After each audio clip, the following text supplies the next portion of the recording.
ये खबर आपको भोपाल से बता रही हैं, जहां सदन में गूंजा मुख्यमंत्री कन्यादान योजना का मुद्दा। कन्यादान योजना में गड़बड़ी का मुद्दा उठाया गया। विधानसभा में विजय लक्ष्मी साधो ने इस मामले को उठाया। पक्ष विपक्ष में तीखी नोकझोंक इसके बाद देखने को मिली।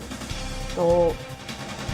बड़ी खबर इस वक्त आपको बता रही हैं, मुख्यमंत्री कन्यादान योजना का जो मामला है विधानसभा में विजय लक्ष्मी साधो के द्वारा उठाया गया और जमकर विपक्ष की तरफ से इस पर सवाल का दौर देखने को मिला। तीखी नोकझोंक पक्ष और विपक्ष के बीच देखने को मिली और इस पर ज्यादा जानकारी के साथ अतुल शर्मा हमारे साथ लाइव जुड़ गए। जी अतुल, पक्ष विपक्ष की जो तीखी नोकझोंक है विजय लक्ष्मी साधो के सवाल पर देखने को मिली, किस तरीके का पूरा घटनाक्रम विधानसभा में इस मुद्दे पर गूंज उठा? देखिए बुशरा, बिल्कुल विधानसभा बजट सत्र के दूसरे दौर का जो है आज शुरू हो चुका है और शुरुआती दौर में ही तमाम पक्ष विपक्ष ने ये दिखा दिया है कि जो अब बचा हुआ सदन का जो समय है वो काफ़ी हंगामेदार होने जा रहा है। देखिए, अलग अलग मुद्दों के ऊपर आज जो है सदन के अंदर गमागमी हमें देखने को मिली। सबसे महत्वपूर्ण अगर हम देखें तो आज जिस तरीके से 27% आरक्षण को लेके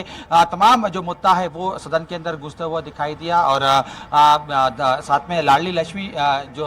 योजना है उसके साथ तमाम अलग अलग मुद्दों को लेकर गरमागर्मी होते हुए दिखाई दी। हालांकि देखिए, जिस तरीके से विपक्ष ने साफ तौर पर कहा कि 27% आरक्षण मध्य प्रदेश के अंदर उन्होंने लागू किया था और अगर अब ओबीसी का भला चाहती है सरकार तो 35% आरक्षण ओबीसी समाज को दे। हालांकि पूरा जो मामला है कमलनाथ के द्वारा जो है अपने उद्बोधन में उठाया गया। उसके बाद से तमाम जो बीजेपी के जो नेता हैं, कद्दावर जो मंत्री, संसदीय कार्य मंत्री नरोत्तम मिश्रा, उन्होंने यही कहा कि 27% आरक्षण जो दिया गया है वो बीजेपी के द्वारा दिया गया। हालांकि देखिए, इसके साथ में अगर हम देखें कई अन्य मुद्दे हैं जो आज विधानसभा के अंदर घुसते हुए हमें दिखाई दिए। इसके साथ में जीतू पटवारी का भी जिस तरीके से निलंबन का मामला है, साथ में विधानसभा अध्यक्ष के खिलाफ जो अविश्वास प्रस्ताव कांग्रेस लाई, यानी कुल मिला के दोनों ही मुद्दों के ऊपर सत्ता पक्ष और विपक्ष दोनों ही आज का जो रवैया है वो थोड़ा सा नरम दिखा, क्योंकि जिस तरीके से देख रहे थे कि ये कहा जा रहा था कि सदन के अंदर गरमागर्मी बनाई जाएगी और पक्ष विपक्ष को लेकर, जीतू पटवारी के निलंबन को लेकर पक्ष विपक्ष की तकरार हो सकती है, लेकिन ऐसा कुछ अभी देखने को नहीं मिला है। हालांकि जिस तरीके से नगरीय प्रशासन मंत्री भूपेंद्र सिंह से इस बात को लेकर चर्चा की गई थी, हमने सवाल पूछा गया था क्या जीतू पटवारी का निलंबन को वापस किया जा सकता है, तो उसको लेकर उन्होंने यही जवाब दिया था कि कार्य मंत्रणा की बैठक में ये जो है बात की जाएगी, जो प्रस्ताव अगर आएगा तो उसके ऊपर चर्चा की जाएगी। हालांकि पूर्व में भी जिस तरीके से हमने देखा था कि विधानसभा अध्यक्ष गिरीश गौतम ने जीतू पटवारी के निलंबन को लेकर कहा था कि ये जो इसके अंदर जो विधानसभा की नियमावली है उसके अंदर कहीं ना कहीं इस तरह का प्रावधान है, यानी कि कुल मिला के कह सकते हैं कि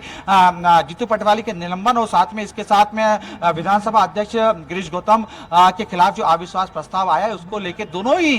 पक्ष का जो रवैया है, जो रुख रहा, काफी आज नरम रहा। हालांकि दूसरे मुद्दे भी अगर हम देखें तो विधानसभा में गूंजते हुए दिखाई दिए, जिसमें लाडली लक्ष्मी योजना के साथ तमाम अन्य योजना है उसको लेकर भी विपक्ष का जो तीखा तेवर दिखने को मिला। प्रश्नकाल के दौरान तमाम जो लोग हैं उन्होंने सीधे तौर पे ये सवाल उठाए हैं, तमाम अलग अलग योजनाओं में भ्रष्टाचार का आरोप लगाते हुए विपक्ष दिखाई दिया। यानी कुल मिला के कह सकते हैं कि आज का दिन जिस तरीके से ये माना जा रहा था कि आज होली की छुट्टी के बाद विधानसभा बजट सत्र की आज से शुरुआत, दूसरे चरण की शुरुआत हो रही है, तो कहीं ना कहीं बजट के ऊपर चर्चा होगी, क्योंकि जिस तरीके से आज कार्यसूची आई थी बुशरा, उसके अंदर साफ तौर पर स्पष्ट ये लिखा था कि बजट के ऊपर भी चर्चा की जाएगी, राज्यपाल के अभिभाषण के ऊपर भी चर्चा हो सकती है। लेकिन जिस तरीके से प्रश्नकाल के दौरान ही इस समय जब सदन के अंदर गर्मागर्मी और तमाम पक्ष विपक्ष आपस में टकराव का माहौल जिस तरीके दिख रहा है, तो कह सकते हैं कि आने वाले समय में जैसे जैसे विधानसभा की कार्रवाई आगे बढ़ेगी तो और भी हंगामा सदन के अंदर होते हुए दिखाई देगा। और जिस तरीके से विपक्ष एक आक्रामक रवैया, आक्रामक रुख इस समय अपनाई हुई है, तो स्पष्ट है इस बात को लेकर कि आने वाले सदन के जो कार्य होगा, यानी इसके बाद जिस तरीके से अलग ध्यान आकर्षण भी रखे जाना है, इसके साथ साथ प्रश्नकाल के अलावा स्थगन भी आना है, तमाम जो अलग अलग कार्य है विधानसभा के अंदर वो आने, तो उसको लेकर कहीं ना कहीं स्पष्ट कर चुकी विपक्ष या हंगामेदार होगी और आने वाले समय में और भी तेजी के साथ सत्ता दल के ऊपर विपक्ष हमला बोल सकती है। हालांकि जिस तरीके से ये आरोप लगाए जा रहे हैं कि अलग अलग योजना में भ्रष्टाचार हुआ है, तो सीधे तौर पर ये एक संदेश देने की कोशिश कांग्रेस की तरफ से की गई है कि आने वाला दौर और भी ज्यादा आक्रामक रवैया विपक्ष की तरफ से अपनाया जा सकता है। बुशरा, चलिए, बहुत शुक्रिया तमाम जानकारी के लिए अतुल।